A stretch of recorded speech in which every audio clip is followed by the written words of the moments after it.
Hello दोस्तों। मुझे उम्मीद है कि आप सभी अच्छे होंगे।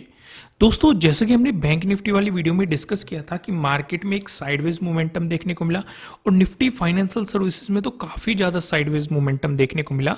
अगर आप निफ्टी 50 की बात करोगे, शुरू में आपको कुछ मोमेंटम देखने को मिला, उसके बाद मार्केट आपको साइडवेज होता हुआ दिखाई दिया।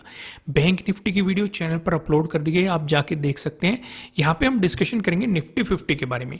निफ्टी 50 में हम सबसे पहले एक चीज़ समझते हैं कि जब मार्केट में गिरावट आई थी, मार्केट ने एक रेंज बनाई थी, मार्केट इस रेंज से बाहर निकल चुका है। लेकिन यहाँ पे अभी एक कंडीशन है, इंपॉर्टेंट था हमारे लिए 19,800। हमें इसका ब्रेकआउट मिल चुका है। अब देखना ये है प्राइस इसके ऊपर सस्टेन होता है कि नहीं। अगर प्राइस इसके ऊपर सस्टेन होता है और यहाँ से मार्केट ऊपर की तरफ मोमेंटम दिखाता है तो अगला रेजिस्टेंस 20,000 पे बनने की पॉसिबिलिटीज है। अगर इसका भी मार्केट ने ब्रेकआउट दिया तो आपको ऑल टाइम हाई भी निफ्टी 50 में देखने को मिल सकता है। लेकिन वहीं दूसरी ओर अगर मार्केट इसके ऊपर प्राइस सस्टेन नहीं कर पाता है, यहाँ से गिरावट दिखाता है, इसका फिर से ब्रेकडाउन दे देता है, तो फिर से आपको निफ्टी 50 उसी रेंज में आता हुआ दिखाई देगा। यानी कि आपकी सपोर्ट की पॉसिबिलिटीज आपको पता होगी और इवन आपको रेजिस्टेंस की पॉसिबिलिटीज भी पता होगी। यहाँ पे हम एक डिस्कशन और करेंगे। अगर ये हमारे लिए एक इंपॉर्टेंट रेजिस्टेंस बना हुआ था, यानी कि 19,800 की हम बात कर रहे हैं, अगर ये एक इंपॉर्टेंट रेजिस्टेंस बना हुआ था तो ब्रेकआउट मिलने के बाद ये एक इंपॉर्टेंट सपोर्ट के रूप में भी आपकी तरह आपको एक्ट कर सकता है। इस चीज़ का भी आपको ध्यान रखना पड़ेगा। लेकिन कंडीशन क्या रहेगी, प्राइस इसके ऊपर सस्टेन करना चाहिए। ज़्यादा बेहतर वो भी रह सकता है मार्केट आए, टाइम स्पेंड करके एक मोमेंटम दे दे, उसके लिए भी आपको चौंकना नहीं है। अगर मार्केट कुछ दिन साइडवेज रहा तो उसमें चौंकना नहीं है, क्योंकि मार्केट एक इंपॉर्टेंट चीज को निकाल के ऊपर की तरफ आ रहा है। या फिर ऐसा भी हो सकता है मार्केट आपको एक पॉजिटिव मोमेंटम दे, वापस आ जाए इसे रीटेस्ट करने के लिए, फिर एक बेहतरीन सा प्राइस एक्शन बनाए, फिर आपको ब्रेकआउट देता हुआ मोमेंटम दिखा दे। तो मैंने आपको पॉसिबिलिटीज डिस्कस कर दी, उम्मीद है आपको ये चीजें समझ में आई होगी। वहीं पे अगर हम आज के लॉजिक पे आए, अगर आप यहाँ पे ध्यान से देखेंगे, हालांकि आपको एक अच्छी खासी गैप अप ओपनिंग मार्केट में देखने को मिल रही है और मार्केट कंटिन्यूअस मोमेंटम दिखाता रहा। उसके बाद मार्केट ने यहाँ पे टाइम स्पेंड किया, एक ट्रेंड बनाई और यहाँ पे कोई फॉलोअर मोमेंटम आपको नहीं मिला। अगर यहाँ पे आपको एक फॉलोअर मोमेंटम मिल जाता तो मार्केट ने भले ही आपको एक गैप अप ओपनिंग दी हो, रिट्रेसमेंट कर दे, एक बेहतरीन सा प्राइस एक्शन आपको मार्केट यहाँ पे बना के दे देता और एक आपको अपॉर्चुनिटी मिल जाती। तो यहाँ पे मार्केट ने वो सिचुएशन क्रिएट कर दी कि ना तो अपने ट्रेडिंग डे हाई का ब्रेकआउट दिया और ना ही अपने ट्रेडिंग डे लो का ब्रेकडाउन दिया। इसी जोन में फंस के मार्केट यहाँ पे मोमेंटम करता हुआ दिखाई दिया, काफ़ी ज़्यादा साइडवेज चला गया। साइडवेज मार्केट को मैंने आपको हमेशा कहा है कि आपको अवॉइड करना चाहिए, क्योंकि आपके प्रीमियम नहीं बढ़ते हैं और प्रीमियम धीरे धीरे डिके होते रहते हैं। टाइम डिके के कारण बहुत सारे फैक्टर होते हैं, ये इन पे भी हमने वीडियोस बनाई हुई है, आप जाके देख सकते हैं।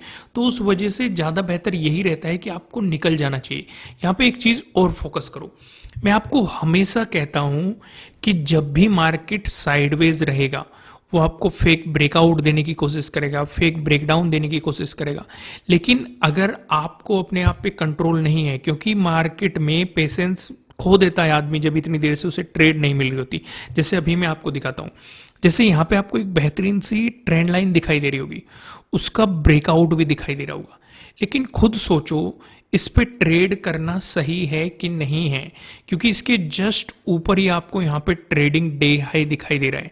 तो अगर मार्केट यहाँ से मोमेंटम भी करेगा तो कोई लॉजिक ही नहीं बनता है। आपको यहाँ पे भी एक ट्रेंड लाइन का ब्रेकआउट दिखाई देगा, यहाँ पे देखोगे एक ट्रेंड लाइन का ब्रेकडाउन दिखाई देगा। यानी कि कुल मिला के मैं आपको ये समझाना चाह रहा हूँ, बहुत सारे आपको यहाँ पे ब्रेकआउट ब्रेकडाउन दिखने की पॉसिबिलिटीज बढ़ जाएगी। जैसे कि अगर आप यहाँ पे देखेंगे, यहाँ से भी आप ट्रेंड लाइन ड्रॉ करेंगे, यहाँ पे भी आपको ब्रेकडाउन दिखाई देगा। तो इस तरह के बहुत सारे ब्रेकआउट ब्रेकडाउन आपको साइडवेज मार्केट में दिखाई देते हैं। लेकिन इसीलिए मैं आपको समझाता हूं कि चीजें मार्क करना सीखो। जैसे कि हम यहाँ पे क्या मार्क कर सकते थे, कैसे अपने आप को सुरक्षित कर सकते थे, यहाँ पे हम ट्रेडिंग डे हाई मार्क करते कि भाई अगर मार्केट इसका ब्रेकआउट देगा तो ही हम पॉजिटिव साइड पोजीशन बनाने के बारे में सोचेंगे। या फिर हम यहाँ पे कर सकते थे कि भाई हमारा ट्रेडिंग डे लो होगा, अगर मार्केट इसका ब्रेकडाउन देता है तो पॉसिबिलिटी है मार्केट इस गैप को फिल कर सकता है, हमें एक अपॉर्चुनिटी मिल सकती है, प्रीवियस डे हाई हमारे लिए सपोर्ट की तरह एक्ट करेगा, इसका ब्रेकडाउन मिलता तो प्रीवियस डे क्लोजिंग। अगर हम इस तरीके से चीज़ों को मार्क करते, भले ही हमें यहाँ पे कुछ भी फेक ब्रेकआउट मिल रहे हो, फेक ब्रेकडाउन मिल रहे हो, तो हम इन चीज़ों में ट्रैप नहीं होते। यहाँ तक चीज़ें क्लियर हुई? देखो, अगर क्लियर हुई है तो कमेंट में लिख देना क्लियर हो गई है और वीडियो को लाइक भी कर देना। आइए अब थोड़ी सी नज़र डालते हैं हम कल के मार्केट पे हमें किस तरीके से चीज़ों को देखना है। अगर आप ध्यान से देखेंगे यहाँ पे आपको कुछ नज़र आ रहा है कि नहीं, या सिर्फ मुझे ही दिखाई दे रहा है? मैंने आपको 4 पैटर्न बताए हुए हैं। ट्रायंगल वाले पैटर्न, ट्रेंड लाइन से मिलकर बना हुआ पैटर्न, पैरेलल पैटर्न। जब जब मार्केट साइडवेज जाएगा आपको कोई सा ना कोई सा पैटर्न देखने की पॉसिबिलिटीज बढ़ जाती है। यहाँ पे कौन सा पैटर्न नजर आ रहा है हमें? ये वाला पैटर्न नजर आ रहा है। ऊपर की तरफ आपको रेजिस्टेंस, नीचे की तरफ आपको यहाँ पे सपोर्ट दिखाई दे रहा है। यानी कि मार्केट इसमें नैरो भी होता जा रहा है। हमारे लिए प्लस पॉइंट ये भी है, अगर मार्केट इसका ब्रेकआउट देगा तो आपको प्रीवियस डे हाई का भी ब्रेकआउट मिल जाएगा। यानी कि आपके लिए दो दो सेटअप काम कर सकते हैं। आपको ट्रायंगल का भी ब्रेकआउट मिल रहा है प्लस प्रीवियस डे हाई का भी ब्रेकआउट मिल रहा है। यानी कि अगर मार्केट फ्लैट ओपन होकर पॉजिटिव मोमेंटम दिखाता है तो हम ये देखेंगे कि मार्केट अपने प्रीवियस डे हाई का ब्रेकआउट दे, ऊपर की तरफ मोमेंटम दिखाए, तभी हमें अपॉर्चुनिटी मिलेगी। ठीक वैसे ही अगर मार्केट यहाँ पे फ्लैट ओपन होकर नेगेटिव मोमेंटम दिखाता है तो जो ये वाले सपोर्ट जोन है, ज़्यादा बेहतर तो मैं आपको ये सजेस्ट करूंगा कि आप प्रीवियस डे लो का ब्रेकडाउन होने दो। हाँ, यहाँ पे प्रीवियस डे क्लोजिंग से प्रीवियस डे लो तक आप स्कैल्पिंग करना चाहते हैं तो स्कैल्पिंग पे फोकस कर सकते हैं, लेकिन एक बेहतरीन अपॉर्चुनिटी आपको प्रीवियस डे लो के ब्रेकडाउन के बाद ही मिलेगी। उससे पहले मिलने की पॉसिबिलिटीज कम है। इस चीज़ को आपको थोड़ा सा समझना पड़ेगा। चीज़ें यहाँ तक कंफर्म हो गई। अगर मार्केट आपको गैप अप ओपनिंग दे देता है, इस सिनेरियो पे हम क्या करेंगे? अगर ज़्यादा बड़ी गैप अप ओपनिंग मिलती है तो इस सिनेरियो पे नो ट्रेडिंग, क्योंकि हम मार्केट के सस्टेन होने का इंतजार करेंगे, एक साइडवेज मोमेंटम या एक रीटेस्ट का इंतजार करेंगे, फिर ब्रेकआउट या ब्रेकडाउन पे अपॉर्चुनिटी बनाएंगे trading day high, trading day लो को मार्क करके, नहीं तो शांति से बैठ जाएंगे। चीज़ें यहाँ पे क्लियर होगी। लेकिन अगर कहीं ना कहीं मार्केट अपने प्रीवियस डे हाई के आसपास आपको गैप अप ओपनिंग देता है, ब्रेकआउट देके चलता है, तो यहाँ पे आपके लिए सीधे सीधे अपॉर्चुनिटी बन जाएगी। प्रीवियस डे हाई के ब्रेकआउट के मोमेंटम पे आप काम कर सकते हैं।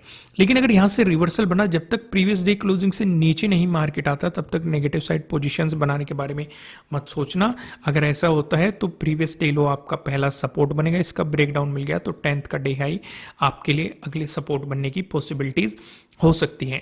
वहीं पे अगर मार्केट आपको गैप डाउन ओपनिंग दे देता है, दोस्तों इसका डिस्कशन करने से पहले मैं आपको बता दूं, आपके लिए किसी भी तरह का ना तो कोई बाय रिकमेंडेशन है ना ही कोई सेलिंग रिकमेंडेशन है।